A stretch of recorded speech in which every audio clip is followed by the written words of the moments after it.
Now, today I've got a very special guest from his home in the Lake Country of East Tennessee. He's retired, well, semi-retired, from the entertainment business, where his career included writing, acting, songwriting, arranging, singing, and playing more instruments than time allows us to list here. Primarily, though, he's a master at the piano and the guitar. That's my opinion, not his, but take it from me. Inspired by his father to learn about writing and public speaking, he published his first poem at the age of 8. He started acting at 10 and songwriting at 16. A stint in the Navy didn't stop or even slow down his career path. In 1965, he was chosen as a finalist in the All-Navy Talent Contest. Today, with his lovely and talented wife, Donna, they still perform as Commander Flashback's traveling parties. To fill in the blanks between now and then, and to tell us about his book, God Is, please welcome with me Denver DJ Garrison. DJ, how are you doing this morning? I am doing just fine, Doug, and it's just great to talk to you. Well, hey, it's terrific to have you on, and I'm jealous about where you are. How is beautiful Tennessee this morning? It couldn't be any better. Another slice of paradise. Full disclosure here, folks, I got to meet DJ and Donna through my youngest brother who had moved to their community last year. Now, you're not originally from the Tennessee area, are you? No, I'm not. I'm originally from New Orleans. Got here by way of who knows where. Grew up in Ann Arbor, Michigan. Spent time in Memphis, Tennessee. I kind of lived everywhere. Where was high school? Where were those formative years of high school for you? That was Ann Arbor, Michigan. Okay. My family lived in Ann Arbor when I was a little guy, to be honest. Oh, my gosh. Yeah, my dad went to school up there. That's how I ended up there. We moved from New Orleans because my dad wanted to go to the University of Michigan. That's it. Now, speaking of family, are you from a large family? Actually, no. A very small nuclear family. Brothers and sisters at all, or? I have one sister. Okay, all right. Are there any other writers or musicians besides your dad in the family? Actually, no. Now, my mother was a fairly accomplished pianist, and Dad, as I say, was a closet writer. Ah, now many writers credit a teacher or some other outside influence as their main inspiration, but you give pretty quick credit to your father, don't you? I really do. What he taught me about wordsmithing was really priceless. So I give him the credit. Well, he must have been one fabulous guy. Can you tell us maybe even more about him and how he directed your life's goals? Sure. I'm actually happy to do that. I miss my dad a lot. And one of the greatest memories that I have is when my sister and I were kids. This was pretty much before TV. Of course, we had radio, but, TV was not a big thing yet. So what would happen is, let's say that one of us had a question like, hey, Dad, what's a camel? And my dad would sit us on the stairs, about halfway up a flight of stairs. He would get a chair at the bottom of the stairs, and he would open the Encyclopedia Britannica and begin to read about the Arabian deserts, the use of the camels going across the desert. And we would be enthralled because he could paint pictures that we could actually see in our heads with nothing but words. And that just inspired me forever and ever to use words as a way to form actual pictures inside the head. Yeah. Absolutely. So he was really a teacher as well. Oh, absolutely. Set up the stage in the whole 9 yards there, Yes. having you guys on. Yeah, that's brilliant. Now, that first poem that you published, and we're not talking about just writing one out and putting it in a shoebox, but you published a poem at 8 years old. Do you recall that poem and what it was about? Well, yes. For a young child, it was kind of frowned upon. My mother really did not like the poem at all. It was very dark. I can only remember the first verse of it. For some reason, it sticks in my mind. But the first verse was, "Death rides a fiery steed, his cloak's a bloody red. Far and wide men give him heed, his very name is dread." That's all I remember. That's pretty deep for 8 years old. I know. I can see why she might frown on that. Is that kind of what switched you over to music? Well, it kind of all happened simultaneously, Doug. I can't put my finger on one led to the other. And that's an honest answer. It just both seemed to start happening when I was young, that I fell in love with music and partially the lyrics of songs. So that, prompted the writer side of me. With all the instruments that you play today, and I've got rather a naive question for you. How do you keep them separate? I mean, playing guitar is much different than a banjo or a mandolin. They're both strings, or all three. Even a ukulele is different from the basic guitar. Is it a matter of muscle memory on all of these, or how do you keep them straight? Oh, boy. The answer is really convoluted. I don't think about it. When I pick up an ukulele, I just know where my fingers go. If I pick up a bass guitar, I know where the fingers go. If I pick up a flute, I know where the fingers go. So I don't know if it's muscle memory or if the brain is just so well trained that it knows that you've picked up something that it recognizes. And therefore, if you pick up a hammer, you know you have to swing it. If you pick up a screwdriver, you know you have to insert it and turn it. You don't stop and think about why you do each of those movements. If you do stop and think, you're in trouble. Yeah, I try to drive a nail with a screwdriver, and it just doesn't work. Well, you get the point, though. I think your mind gets to a stage with the instrument through practice that it really doesn't need your interference anymore. It's ready to go. Right, and I think sometimes that happens. People notice when I'm on stage, I'll play upwards of 6 different keyboards, and I'll have my left hand on one of them, my right hand on the other, and I don't stop and think about which hand is doing what. It just happens. But that's through years and years of practice. Oh, yeah. Okay. Now, most songwriters, and you are, in fact, a songwriter and arranger, I hear that they use either a piano or a guitar primarily. Is that correct? It depends what phase of the song writing you're into.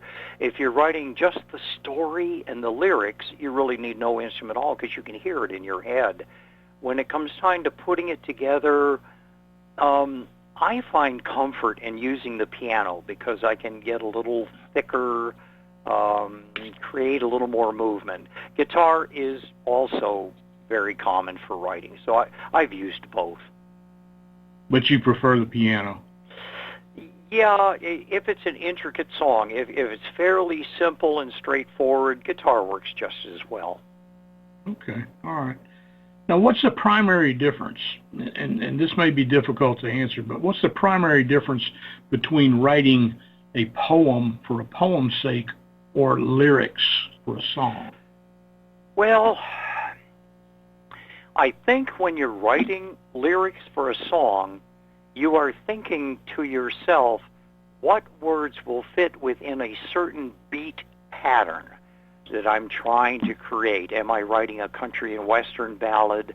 Am I writing a rock tune?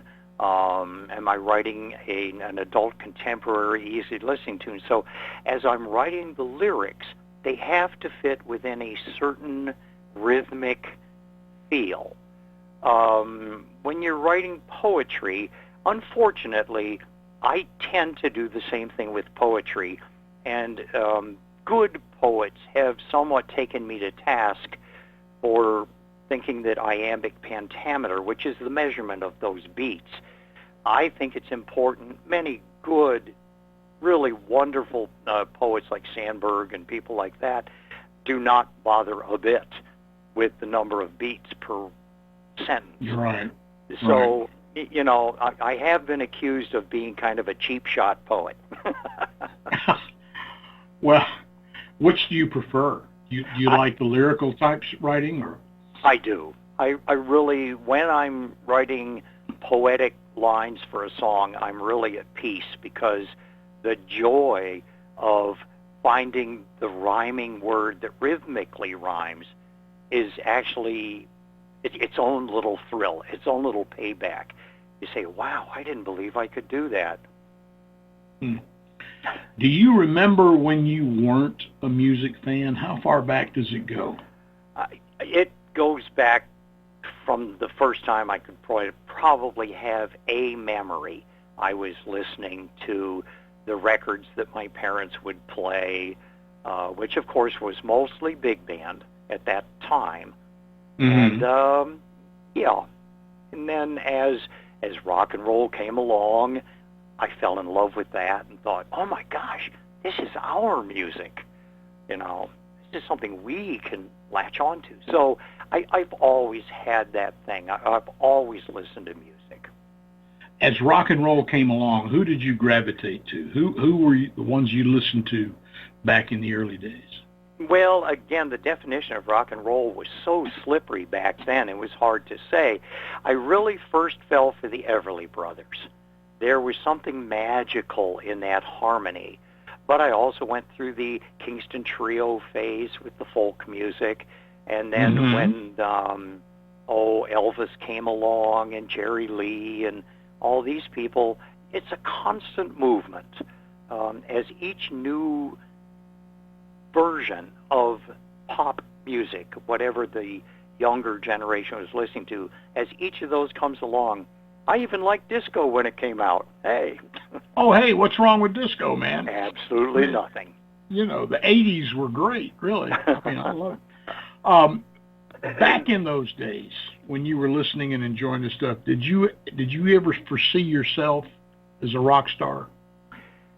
To tell you the truth, yeah, I probably did, and I think probably a large percentage of mostly young boys, but girls too, because there were female artists coming along and stuff. I think we all kind of had that little dream, you know, of having a hit record. I put my first group together at about 16, and we were called the Virtues, of all things, because we were all members of something called Demolay, which is sort of like the junior version of the Masons. Yes. And we formed a little quartet, and we learned to sing tunes, and I actually wrote 2 songs for us to sing. And, yeah, we kind of talked about how do we get discovered. Gosh, we're only 16. We don't know. But I still have the recordings. And several years ago, I sent those recordings to each of the members. They had totally forgotten. They didn't even know I existed anymore. You know, we had all separated and gone our own ways. I tracked them down and sent them copies, and they just went nuts. Oh, I bet. That sounds great. Moving ahead a few years, you go in and come out of the Navy. Yes. And you worked for American Airlines in Detroit, and somehow that led to a job where? And I understand you got a pretty interesting story about all this. Well, I will try my very best to not bore your listeners, but here's roughly how the story goes.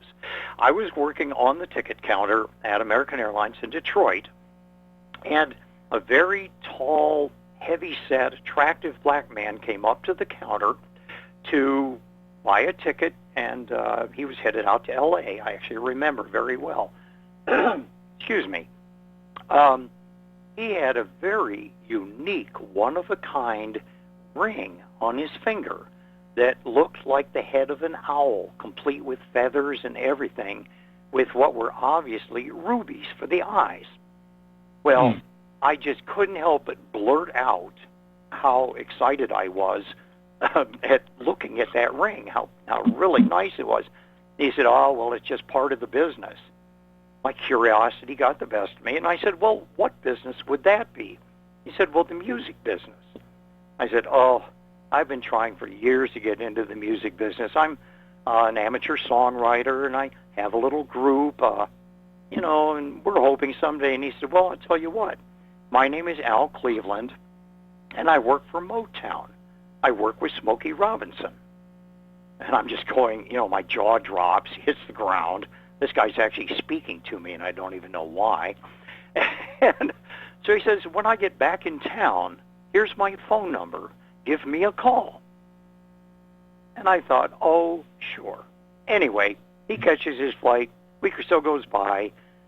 I find the number, and I decide, I'm going to take this guy up on his word. I'm going to call him. I did. Nicest person on the planet Earth. And he said, well, you really think you've got something? I said, well, I think I do. They said, okay, we're going to get together. He said, I'm going to tell you where to go. I want you to meet me at this address, and I'm going to introduce you to some people, and you're going to pitch what you do. Well, the person I was due to meet was Smokey Robinson. Of course, by now, he's a megastar, famous, everything else, but it turns out that's not the guy he really is. Nice, down-to-earth, family guy, and we're meeting in his house, very, just normal house, everything else. We sit, we talk, we go to his piano, I play some of my stuff. There are words of encouragement, but he doesn't fall over and go, oh, you're the best I've ever heard. They said, it's got a nice sound. They said Motown at this moment is trying to branch out and incorporate more of, and I hate to have this sound racial. It's not meant to be, but you have to think of it in a professional only. He says we're reaching out for that kind of what could be called a whiter sound, more of a rock type sound away from the Motown thing. They want to broaden their audience. Yes, they had a new group called Rare Earth that had already released a couple of records. They were backing a guy named Ardeen Taylor. So they were kind of reaching out to spread away from what people normally thought Motown should sound like. Well, I just happened to have lucky timing. They wanted to see what I had. So fast forward, they met my group, which was an integrated group, multiracial group, and they kind of liked what we were. And I was told that I should present some of my music to this other fella. And it turned out to be Marvin Gaye. And again, I'm dumbfounded because I don't belong with these people at that time. These are stars. These are people that I just idolize. And they're being nice to this kid and listening to the music honestly.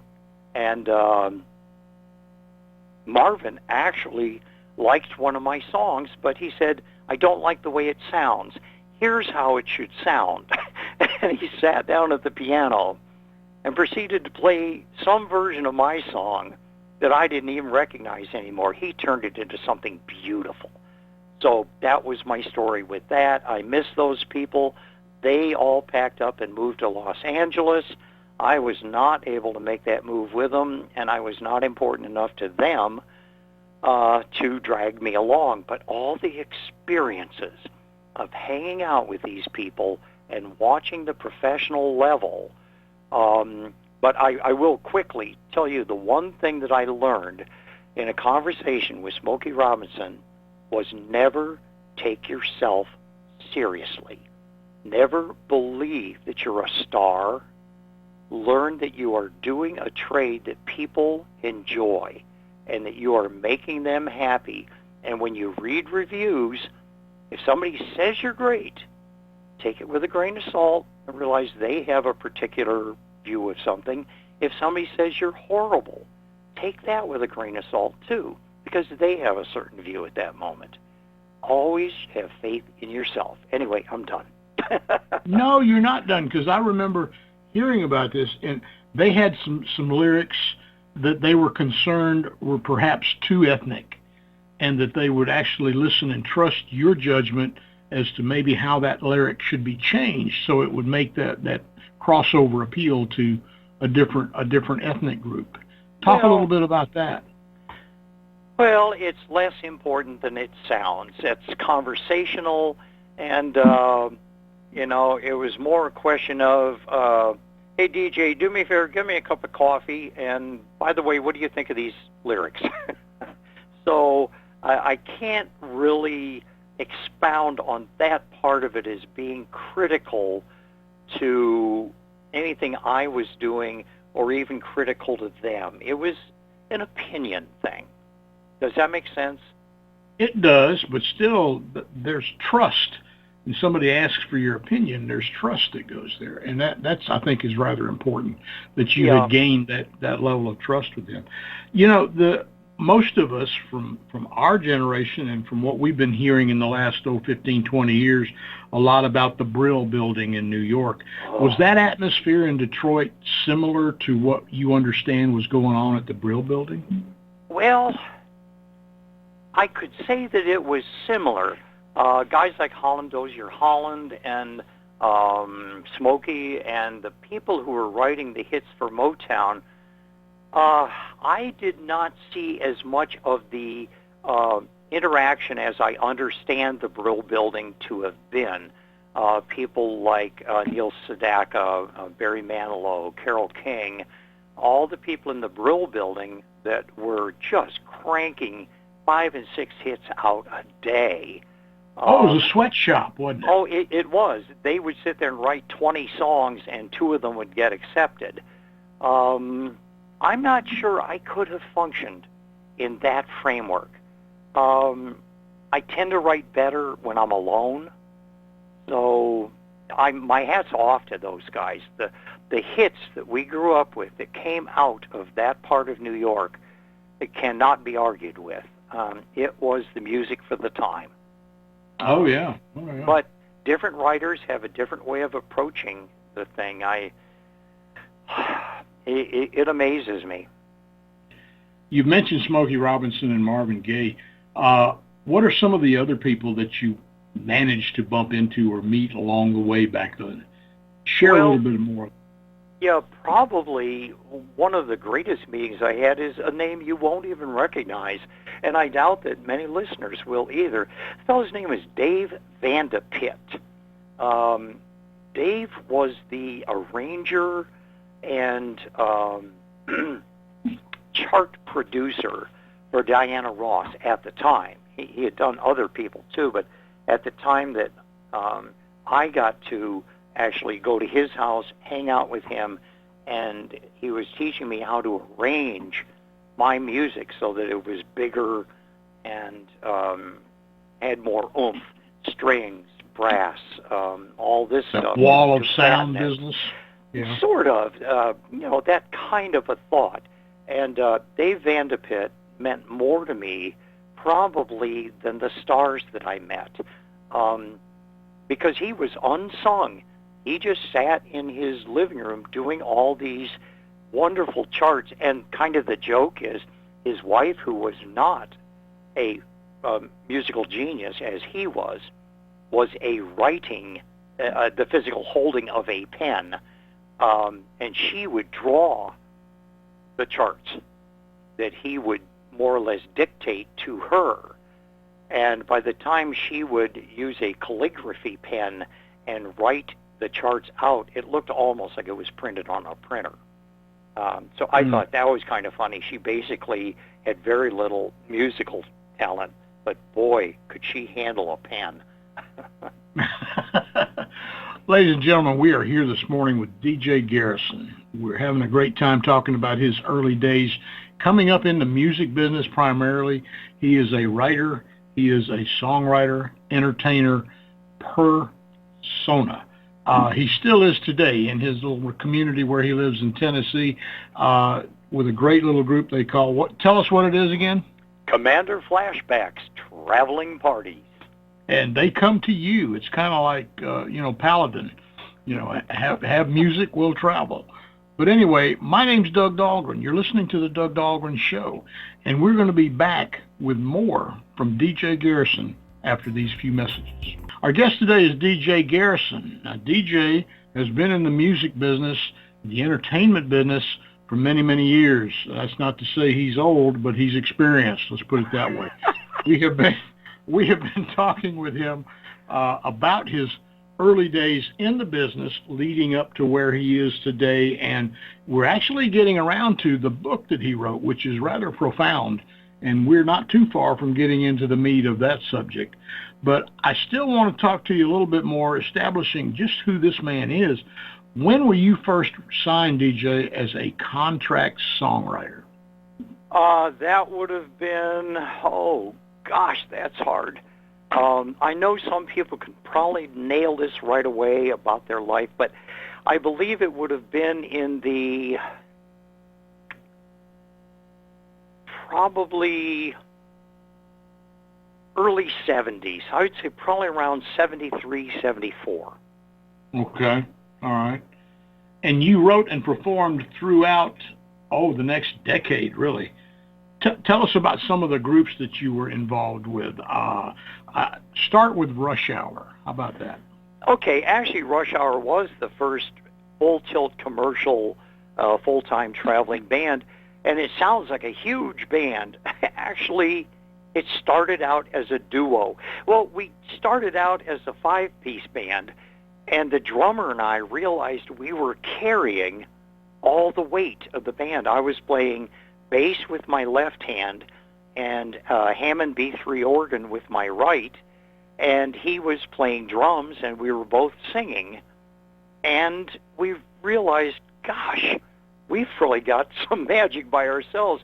So we signed with an agent in Des Moines, Iowa, and we both packed up everything we owned and in a couple of vans, headed out on the road, and just never looked back. That was in 1974. Now, were you playing mainly cover stuff back then, or were you writing original music? At that point, it was strictly cover. We were, the popular groups at the time were like Chicago and many other groups. Then what happened is we split off and created a side version of ourselves where we would take a break, leave the stage, put Brill cream in our hair, grease it back, and come back out on stage as Jim Shoe and the Sneakers. And we would do nothing but 50. Now, there's only two of us, and we have a name that sounds like a 20-piece band. So neither one of us was Jim Shoe, but we thought that Jim Shoe and the Sneakers, because those were both popular words at the time to describe, tennis shoes. Sure. So we thought it was a cute play on words, and we would come out and do a 2-hour 50s show, including pretending to steal hubcaps. We'd come in and drop a bunch of hubcaps on the dance floor and stuff. We were just crazy guys. So, yeah, that was Rush Hour / Jim Shoe and the Sneakers. The drummer and I are still best friends after all these years. He moved to Los Angeles, became a very famous comedian. He's toured the world. Now he lives in a small town called Ash Grove, Missouri, and he's still performing. He changed his last name to the word Mouth. He became Jim Mouth, and he's quite well known. Well, now, there were other groups in between, and yes, I want to bring us up to the Rainbow Connection. Okay. Now, just the visual, when you say that, it sounds like bubblegum music. How far off am I? Well, I don't know. It really depends on, I think we were a little heavier than bubblegum, and we actually did not steal the name directly from the movie starring the Muppets, Rainbow Connection. Right. We had actually already kicked the name around when that movie came out because we wore very colorful outfits. And so the rainbow idea struck us. It was basically 3 married couples, actually 4 married couples as time went on. And, it was a show-type group. We did choreography, dance routines, comedy routines, and some pretty darn powerful music. Original music, wasn't it? Original stuff started showing it. No, again, these are mostly all cover music, because audiences are very hesitant. If your original music has not been played on the radio and they are not comfortable with it, they will allow you to do some, but they're there to hear music that they know. So it just, as much as I wanted to do originals, it wasn't profitable to do so. And it's a business. So you have to always think of that end. Yes. Is this the group where you first started getting a little national airplay, not just regional stuff, but all over the country? Actually, it was just before that group formed. It was right after Jim and I had split, because I had a recording contract. And the recording contract, unfortunately, this is another sad part of the business, the recording contract did not include him. And like I say, we are still friends, but I had to tell him, I have to go, I have to try. And so they supplied me a band and all this, and I went ahead and did my record, and that is in between Rush Hour and Rainbow Connection / Flying Colors. It's a sad story, but it needed to be done. Well, sure. Yeah, what you had to do there, separating from your partner, that had to be difficult. But there's another story around this national release. Would you share that with us? I think I know the story you're talking about, and I'll try to make it as quick as possible. As a songwriter, or even a book writer, or a poet, or whatever, we hope that our words have meaning, that they're not just scribbled on a page, but they have meaning. Anyway, the song that made the charts was called The Windows of Our Life. The storyline of the song was a couple that's been together, the guy, or a girl could sing it too, but the person is singing, we had a model marriage once, I don't know what went wrong. It's about a couple that is getting ready to divorce. They have lost the magic. They've lost the spark. The chorus line becomes, let's open up the windows of our life, air it out, and start again as man and wife. Can't go on fighting wars, we'll never win. Let's open up the windows, let some sunshine in. So the theory being, when you think a romance is dying, give it one more chance. So that was the song. So I'm playing in Lafayette, Indiana, at a club called Arnie's, and a couple, not a super attractive couple, just plain down-to-earth people, came up to the stage when we took a break, and they said, can we bother you for a moment? I said, well, what can I do for you? And they held out a box, and they said, would you open the box? So I did. I opened the box. Inside was a necklace that looked very much like a dog tag, but, a fairly good size, and it was a gold necklace. And I turned it over, and on the back of it, it said, you opened the windows of our life. And I was just flabbergasted. I said, please explain. And they said, well, we've been married for, I don't know what the number was, 20 years, 30 years, something. And we don't get along anymore, and something was wrong. And we heard your song on the radio, and we are back together again, thanks to you. Whew. How about that? As a writer, you sit there and say, my words changed 2 lives. And who knows how many others. Exactly. You just go, okay, the song was not a hit, I didn't make a lot of money off it, but by God, somebody listened. So anyway, that's that story. That as a songwriter, it had a purpose. Yeah, Yeah. the song had a purpose. It really did. Yep. Your skills, particularly at playing the piano, also landed you a rather interesting job in the city of Indianapolis, didn't it? Tell us about that. Oh, I know where you're going with that one. See, you and I have to have more conversations. We do. Anyway, I've always been a fan of cars and car racing. Always, it's a big deal to me. So I mean, even before I had a driver's license, I had all the Hot Rod magazine, all this stuff. So anyway, I'm playing at a Holiday Inn it was a Ramada in Indianapolis, Indiana, at the time of the Indianapolis 500 in the month of May. So I'm up there, and at the time, I think I mentioned earlier that in part of my career, I played 6 keyboards, 3 to one side of me, 3 to the other, and I stood and faced the audience in between the 3 keyboards. And I would play and jump from keyboard to keyboard while still facing forward and singing lead.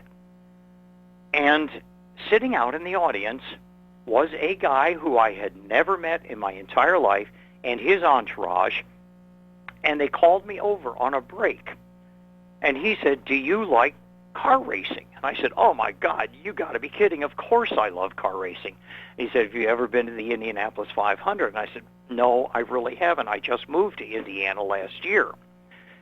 And he said, "Well, I was watching you play your keyboards without looking, and the fact that you know where your hands are going," he said, "I'm the inventor of a scoring system for the Indy 500.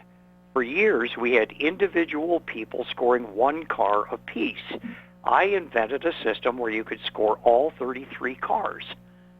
And he said, "We have tried." It uses buttons that need to be pushed each time a car goes by at over 200 miles an hour in a pack. And he said, "We have tried legal secretaries, regular secretaries, all sorts of people with manual skills, and nobody can figure the system out. Would you come to the track?" I said, "Oh my God, I'd be thrilled. I have no idea." And they sat me in a corner of the timing booth, which used to be the old pagoda, which has been torn down now and rebuilt. But anyway, so they sat me in a corner facing towards the start-finish line and turn 4, if anybody follows racing out there. Anyway, they put these 2 boxes in front of me with buttons on them. And they said, "Okay, you can assign any number you want to any button by doing this."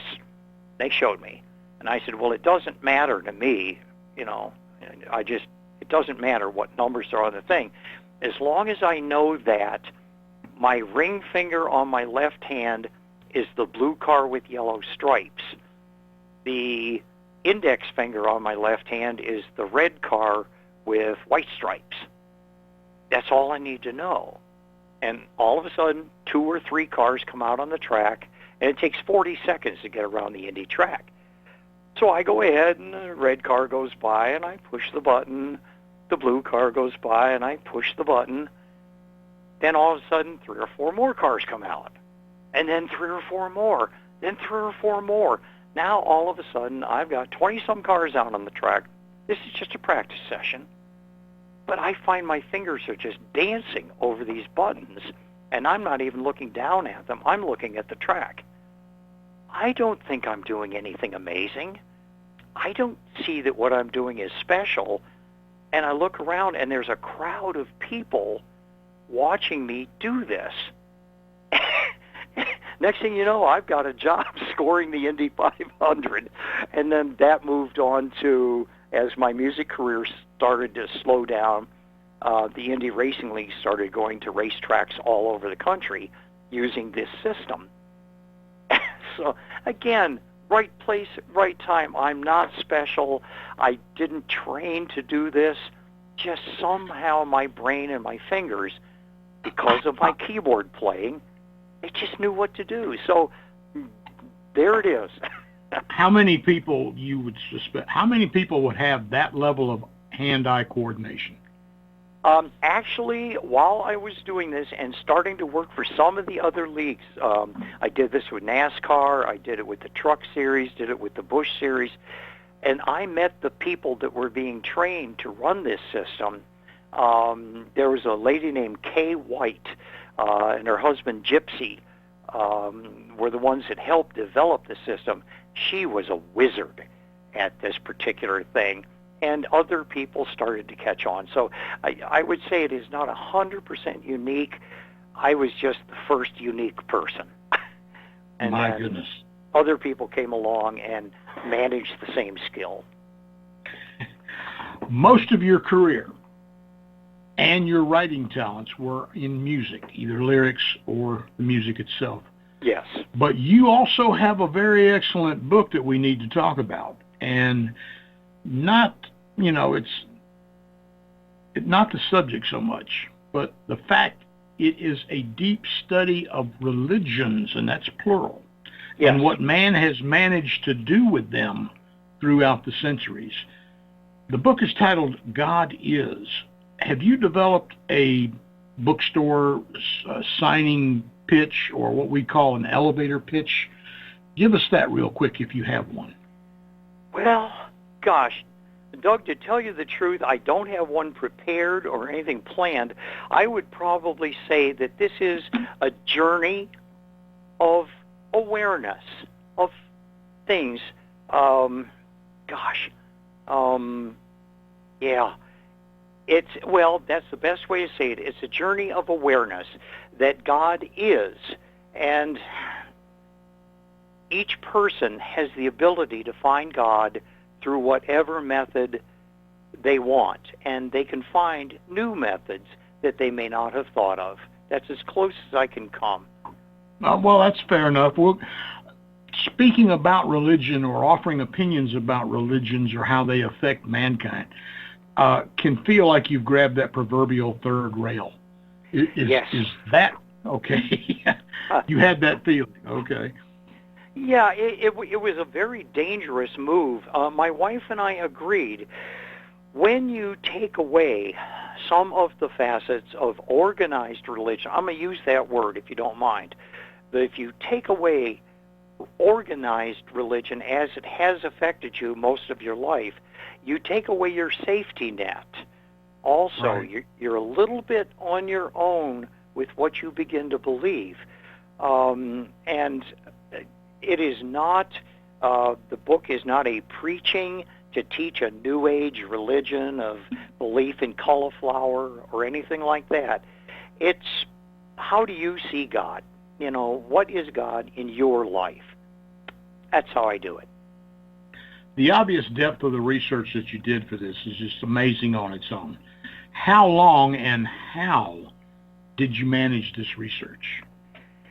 Well, there was probably 2 to 3 years of research phase before I really even started writing. What I wanted to do is make myself familiar. I had to read Nietzsche. I had to read Kierkegaard. I had to read philosophers.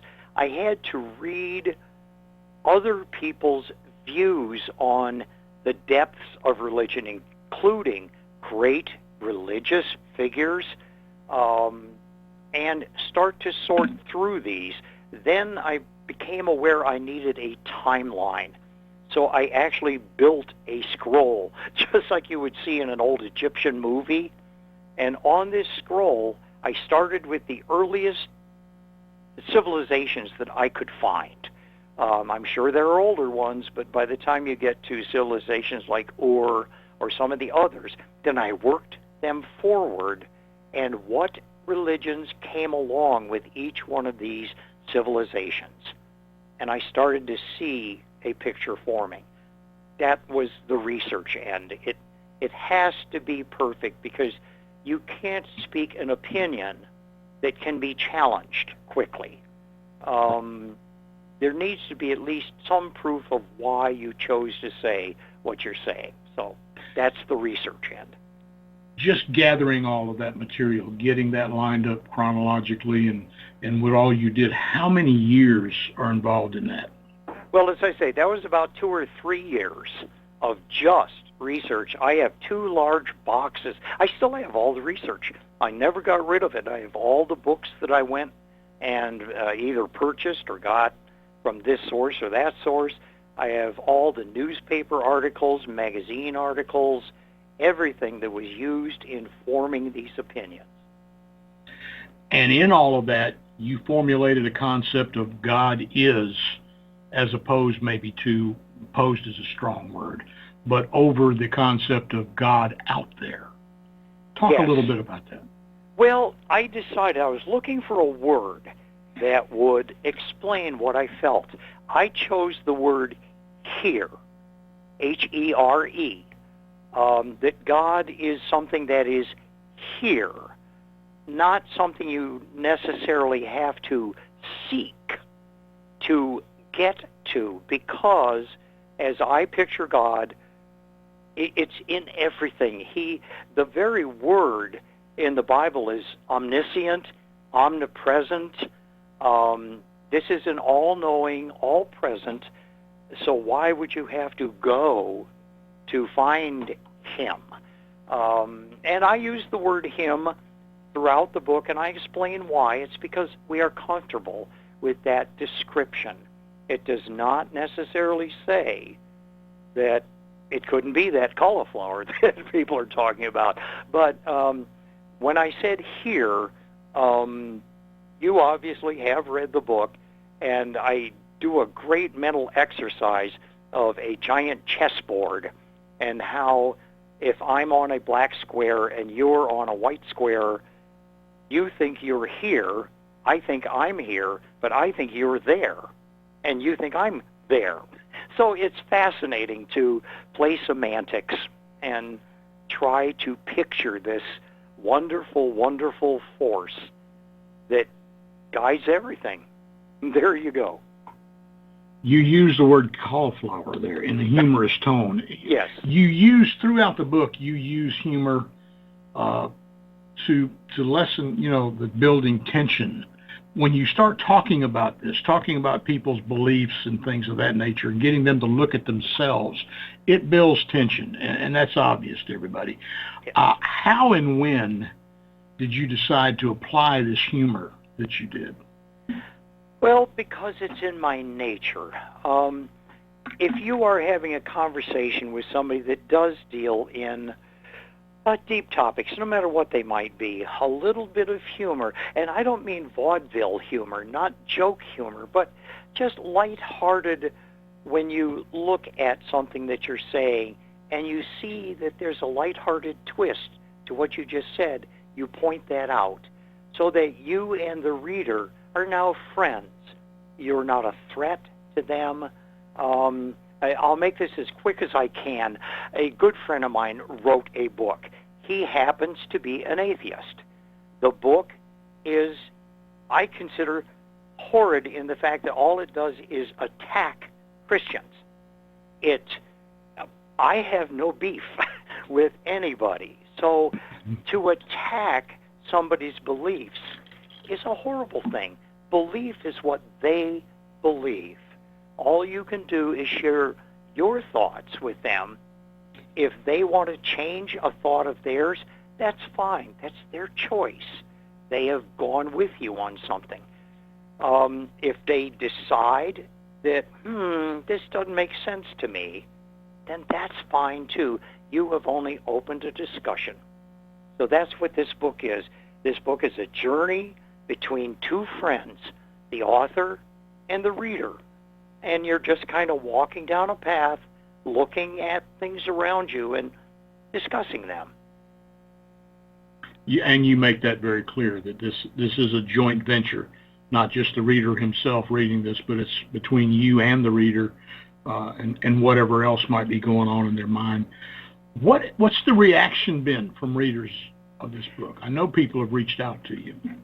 They have, and I am very excited that the people who have read it, and I'm going to include clergy, including a Catholic priest that I know, and Protestant ministers have read this, and not one of them has said, this is horrible. they've said, you gave me some interesting thoughts. They said, I like the way you write. The book is good.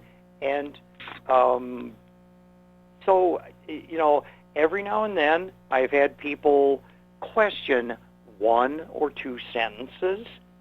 I had made some mention in there about God being omnipresent, and I had mentioned something about watching a squirrel running up and down a tree, and a good friend of mine said, well, my God isn't a squirrel. And I said, well, you missed the point. I didn't say the God is a squirrel, but I'm saying he created that squirrel. He's involved. So, yeah, I mean, the number of bad complaints have been so minimal, Doug, that I am proud that I didn't write an offensive piece of literature. Well, no, I don't see it that way, but getting people to look critically at what they have done with the very simple message from the Lord is just as hard as that message or explaining that message to a non-believer.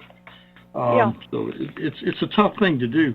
Do you have any age restrictions that you recommend on this book? Is there a certain level of maturity that's required to understand the discussion? No.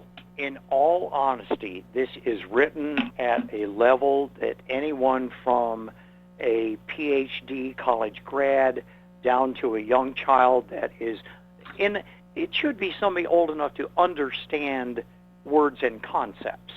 But I was able to do that at 7 or 8, so I'm saying that, it's based a little bit on the skills of the reader, but no, there's nothing offensive, nothing that a young person couldn't read and form an opinion. Do you have a specific target audience? No, that's another thing. There is no target audience. This is a shared journey. This is anybody who wants to hold my hand and come along and run down this path and see where it goes. They are welcome. In the thought or the spirit of, is someone religious or are they spiritual? How do you see yourself? Given the choice of the two, I would lean towards spiritual. As I was writing this book, and my wife Donna is a great proofreader. She was going over what I was saying at the same time. We kind of changed our definition to godlians. That's somewhat different than Christians or Muslims or Buddhists or anything else. We see ourselves as relating to the source. And the others all dovetail into that without pain and without any conflict. All of the other religions can dovetail into that godlian sense. We just kind of invented the word. If you've noticed, I invent a lot of words. Where can folks go to find out more about the book, and where can they order a copy? The book is available on Amazon and Kindle. And they do need to remember that on the book, I used my real name, which is Denver Garrison. Even though I'm known as DJ, the book is under Denver Garrison. The title is God Is, with an exclamation point after it. Now today, getting back to the music business a little bit here, today from your home base in Tennessee, you and Donna perform at gigs as Commander Flashback's traveling parties. Absolutely. Now, we're doing that tonight. How do people get in touch with you if they're interested in having you come do a program for them?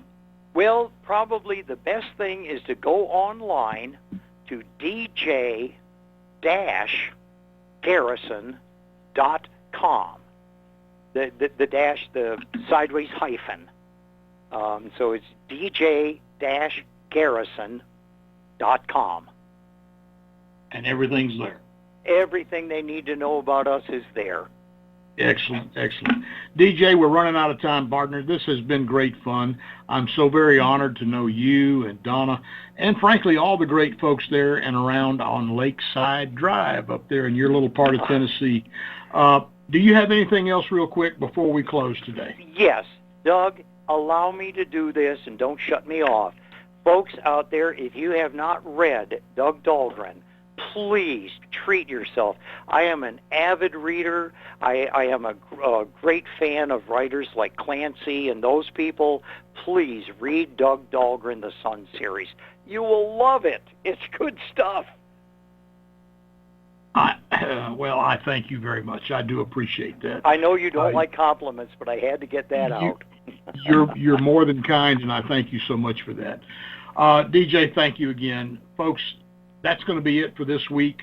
I do hope you enjoyed our conversation with DJ Garrison and that you'll tune in again next week for more fun and games.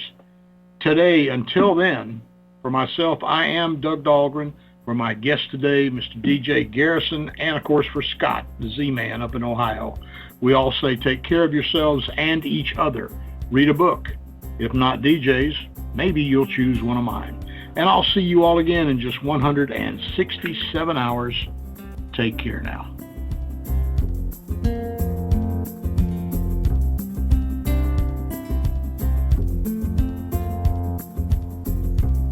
You've been listening to The Doug Dahlgren Show on the Artist First World Radio Network.